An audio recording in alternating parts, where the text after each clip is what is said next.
Amados irmãos e irmãs, dia 17 de janeiro, segundo domingo do tempo comum. O evangelho para hoje é João capítulo 1, versículos de 35 a 42. Naquele tempo, João estava de novo com 2 de seus discípulos e, vendo Jesus passar, disse: Eis o Cordeiro de Deus. Ouvindo essas palavras, os 2 discípulos seguiram Jesus. Voltando-se para eles e vendo que o estavam seguindo, Jesus perguntou: Que estás procurando? Eles disseram: Rabi, que quer dizer mestre, onde moras? Jesus respondeu: Vinde ver. Foram, pois, ver onde ele morava e nesse dia permaneceram com ele. Era por volta das 4 da tarde. André, irmão de Simão Pedro, era um dos 2 que ouviram as palavras de João e seguiram Jesus. Ele foi encontrar primeiro seu irmão Simão e lhe disse: Encontramos o Messias, que quer dizer Cristo.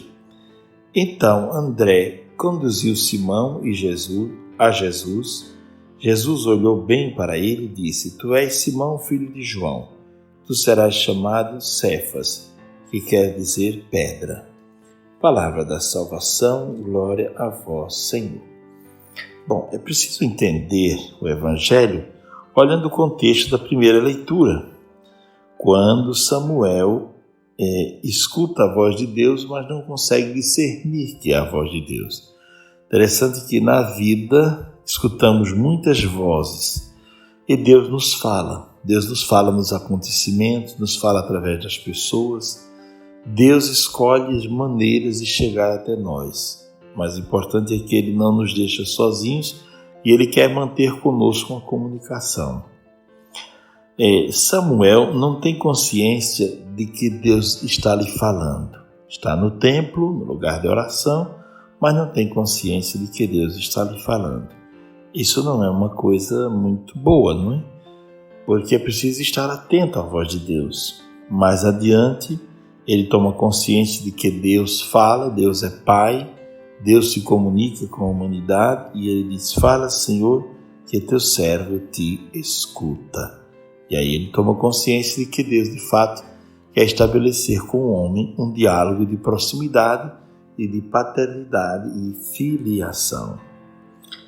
No evangelho que acabamos de ouvir, do evangelista João, nós ouvimos Jesus que vai passando e continua passando também hoje, chamando pessoas para andar com ele, para segui-lo. Não é para servi-lo, né? Só, mas para segui-lo.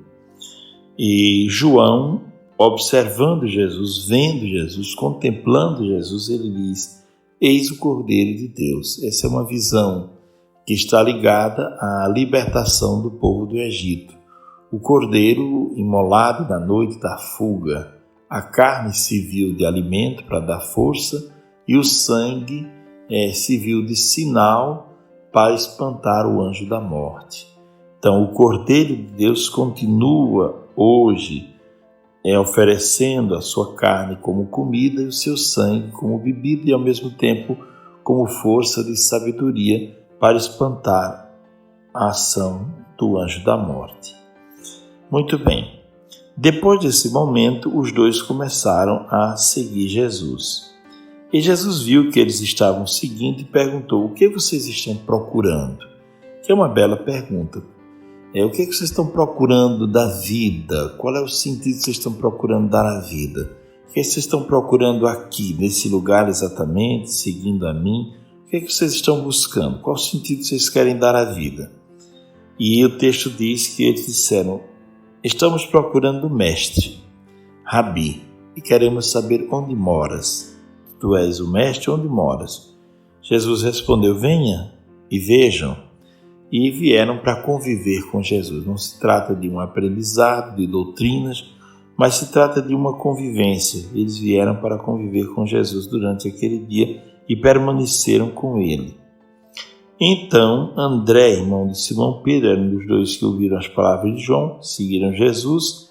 Ele foi encontrar primeiro seu irmão Simão e lhe disse: Encontramos o Messias. E então André conduziu Simão a Jesus. Quer dizer, trata-se não somente de mostrar quem é Jesus ou falar sobre Jesus, mas de conduzir a Jesus. Bom, olhando esses homens que deixaram tudo para seguir a Cristo, nós recordamos os santos que ao longo da história deixaram tudo para seguir a Cristo. E vemos o valor da família. Todo santo normalmente recebeu a influência do pai, da mãe, de um tio, de uma avó, de alguém que pôde orientá-lo na fé. E aí nós vemos a importância da família, não é? Jesus continua passando, continua chamando, seu convite ultrapassa a história e ele continua convidando frequentemente para participar da sua vida, da vida com ele. O que vocês procuram? Uma bela pergunta. O homem procura felicidade, mas onde ela está? A felicidade está em seguir alguém ou servir a uma causa que dê sentido a toda a existência. Bom, ninguém chega a Cristo se não houver quem leve a pessoa a Cristo. Por isso, o Evangelho mostra várias pessoas levando uns aos outros a Cristo e esses se tornando discípulos. Ser discípulo significa ver o mundo com os olhos de Cristo, com os olhos do Evangelho, significa servir o mundo como Cristo serviu, significa ser um outro Cristo, como dizia o cardeal Newman, oferecer as mãos a serviço de Cristo, os pés, a boca para evangelizar, ser um outro Cristo no mundo, ser uma presença que muda o mundo, que torna o mundo melhor. Esses homens são convidados a mudar de mestre. Alguns tinham João Batista como mestre e agora devem ter a Jesus como mestre. Mudar o mestre significa mudar a referência.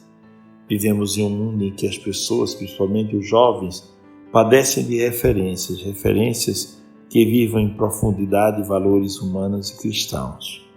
Nesse contexto de falta de referências, nós encontramos jovens perdidos, entregues às drogas, entregues a banalidades, porque lhes falta uma referência, lhes falta um apoio.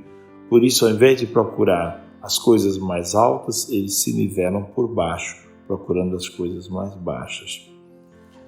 Pois bem, guardemos no coração este grande chamado que Jesus faz e concluo com uma frase de um pensador, que não me recordo agora o nome, que diz assim: pior que uma alma aprisionada ou malvada é uma alma impermeável. Quer dizer, pior que ser malvado ou ter uma alma aprisionada ao pecado é ter uma alma na qual não entra a palavra de Deus, uma alma petrificada, uma alma árida que não está aberta a escutar a boa nova. Pois bem, que o Senhor nos dê a graça de um belo domingo e a graça de poder rezar por aqueles que são chamados a segui-lo mais de perto, a viver a sua vocação mais de perto. Pela intercessão dos santos e santas de Deus, abençoe-vos o Pai, o Filho e o Espírito Santo. Amém. Tenham todos um ótimo domingo, paz e bem.